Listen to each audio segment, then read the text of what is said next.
یہ تو ان لوگوں کی کہانی ہے جنہوں نے بتوں کو پوجا اور ان کو وہ پروٹوکول دینے لگے، وہ تعظیم دینے لگے، وہ محبت دینے لگے جو اللہ کا حق ہے، جس نے پیدا کیا ہے۔ دیکھیں، میری اولاد ہے تو میری اولاد کسی کو تعظیم دے تو میں اس کو گوارا کروں گا، آپ کی اولاد تعظیم دے گوارا کریں گے، لیکن باپ والی تعظیم کسی کو دے تو وہ تو آپ گوارا نہیں کریں گے، میں بھی گوارا نہیں کروں گا، چونکہ یہ تو اللہ نے مجھے اور آپ کو اعزاز دیا ہے نا۔ میری اولاد میرے سے ضد کر کے بھی کھلونے مانگ لے، کوئی چیز مانگ لے تو میں ضد پوری کروں گا اور مجھے خوشی ہوگی، لیکن میری اولاد کسی اور سے مانگے تو میری غیرت جاگے گی کہ یہ تو میرا حق تھا کہ میری اولاد کو مجھ سے اپنی ضروریات کی تکمیل کے لیے سوال کرنا چاہیے تھا، اس نے کسی اور سے کیا تو میرا رب بھی گوارا نہیں کرتا کہ میرا بندہ ہو کسی اور کی دہلیز پہ جائے۔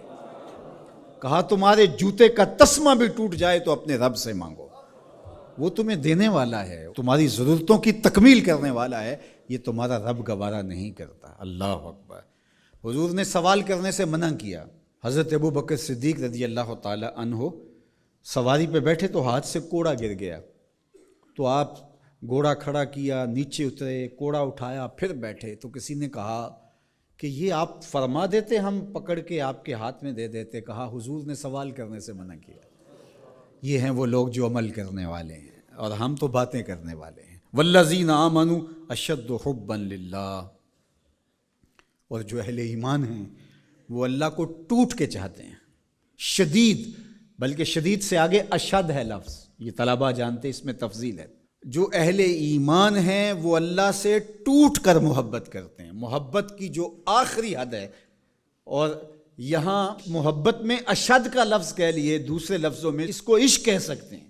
جو اہل ایمان ہے وہ رب سے عشق کرتے ہیں، وہ رب سے ٹوٹ کر محبت کرتے ہیں۔ اشد حب للہ، شدید محبت نہیں، اشد محبت۔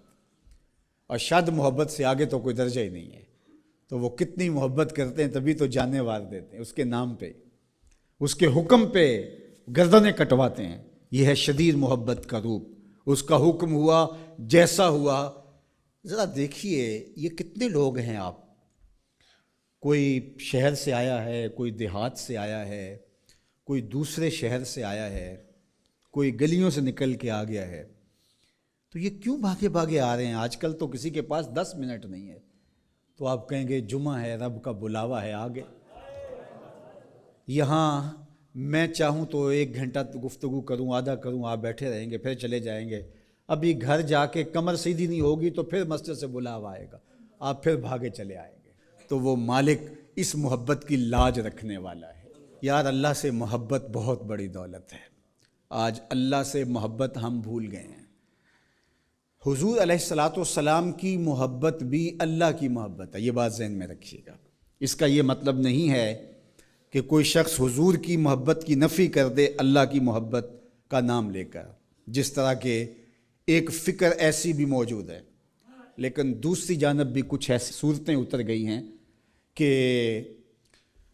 حضور کی محبت اس کا نام لیا جاتا ہے اور اللہ کی محبت بتدریج دلوں سے اس طرح سے ختم کر دی گئی ہے۔ اہل ایمان اللہ سے ٹوٹ کے محبت کرتا، تتجافی جنوبہم عن المضاجع، اور اللہ کی محبت کی وجہ سے راتوں کو ان کی کروٹیں بستروں سے الگ رہتی ہیں، وہ خوف اور طمع میں رب کو پکارتے ہیں، کبھی قیام میں، کبھی سجود میں، کبھی رکوع میں، کبھی تسبیح کرتے ہوئے، کبھی تہلیل کے ترانے پڑھتے ہوئے، اس کا مبارک نام لیتے ہوئے، تو اس کے ذکر سے اس کی محبت کا اظہار ہوتا ہے۔